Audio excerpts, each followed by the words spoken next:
Sometimes the loudest statements aren't made at a podium or in a post-game press conference. Sometimes they're hidden in plain sight, buried in a comment section disguised as a joke, passed off as just another social media moment. But when Caitlin Clark typed 8 simple words under a Steph Curry video, it felt like something more than humor. It felt like a message.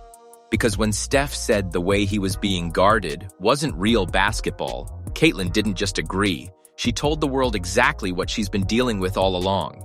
And if you think this is just about one comment or one game, you're missing the bigger story unfolding right now in the WNBA.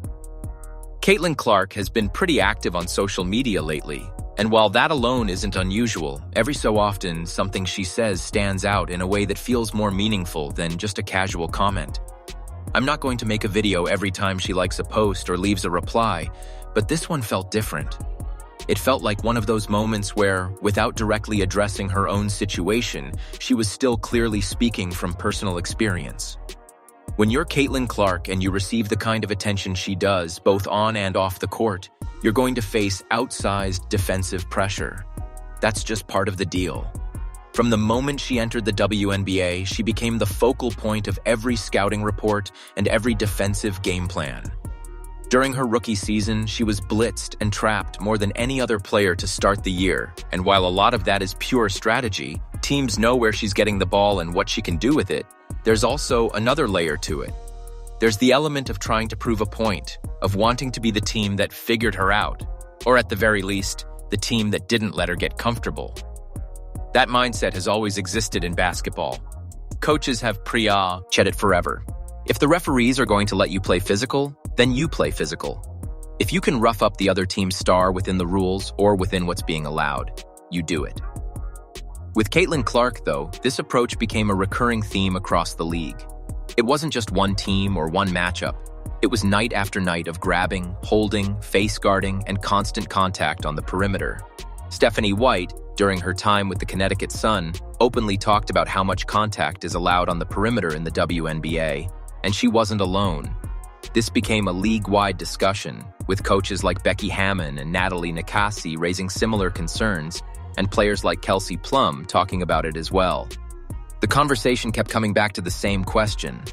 Where is the line between physical basketball and plays that aren't really basketball at all?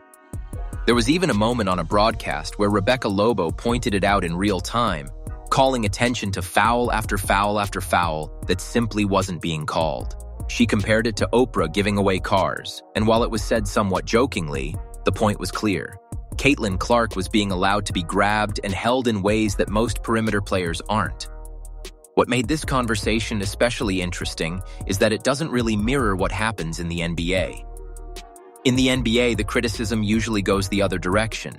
Fans complain about flopping, about stars hunting fouls, about defenders not being allowed to touch anyone. So when excessive physicality does show up in an NBA game, it becomes a talking point. That's exactly what happened when Steph Curry was aggressively face-guarded and grabbed by the Charlotte Hornets. After the game, Steph was asked whether that kind of defense bothered him, and his answer was revealing. He said that part of you fights it because it's not real basketball, but another part of you finds it flattering because it shows how much attention you demand. He talked about how he's seen it all at this point and knows how to stay effective without letting it take him out of the game, and he even laughed about how aggressive it can get. That phrase, "not real basketball," stood out because it's something Caitlin Clark has almost never said publicly about her own experience, even though she's been dealing with similar treatment since the day she entered the league. Under that Steph Curry clip, Caitlin Clark left a comment that seemed lighthearted on the surface but carried a deeper meaning. She wrote, "We want to see Steph make 12 threes a game. Stop grabbing him, please." It was funny, and it fit the tone of social media, but it also felt like a subtle form of self-expression. Caitlin has never been one to publicly complain much about how she's defended. She'll react in the moment, she'll acknowledge specific plays, and she has called out things that clearly crossed the line, like saying the Kennedy Carter incident wasn't a basketball play. But she hasn't often said outright that what's happening to her on the perimeter isn't basketball. This comment, even though it was directed at Steph's situation, felt like a proxy for her own experience. The reality is that if you're trying to promote the WNBA, you want Caitlin Clark to shine. You want her shooting, you want her highlights, and you want people tuning in to watch her do things that very few players in the world can do. Fans don't tune in to watch stars get held 30 feet from the basket.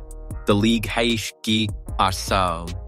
often worn its physicality as a badge of honor, and there's nothing wrong with being a tough physical league. But there is a difference between allowing contact and allowing defenders to remove skill from the game altogether.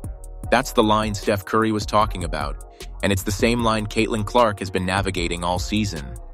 There's also been an interesting bit of synergy between Caitlin Clark and Steph Curry lately. Steph has worn her Nike player exclusives, his shooting coach has been posting Caitlin online, and there's speculation that she's been working out with Steph Curry's shooting coach. Nothing has been officially confirmed, but it makes sense conceptually. Steph is the blueprint for what happens when a shooter becomes so dangerous that defenses panic. Over time, the league had to adapt, not by letting him get mauled, but by adjusting how the game is officiated and defended to preserve flow and skill.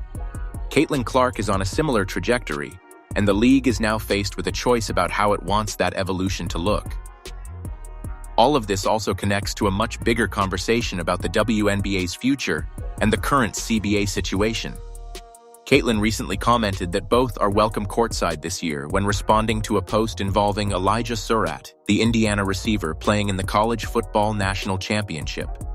On the surface, it was just a fun social media interaction, but it also suggested confidence that there will be a season, that things will get worked out. Caitlin has already spoken publicly about how important this moment is for the league, saying that none of it matters if they aren't playing and calling it the most important moment in WNBA history. She's talked about fighting for what players believe in while also acknowledging the need for compromise. Caitlin Clark doesn't speak for every player in the league, and she wouldn't claim to.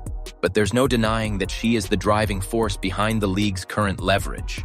Her presence has changed the financial and cultural landscape of the WNBA, and because of that, her voice carries weight whether people are comfortable admitting it or not.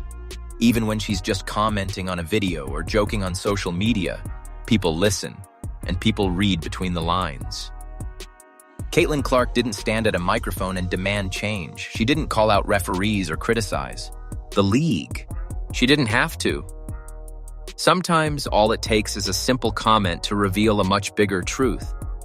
People want to see greatness, not grabbed away, not held into silence, but allowed to exist in its purest form. The same way fans want to see Steph Curry make 12 threes in a night is the same way they want to see Caitlin Clark do it too.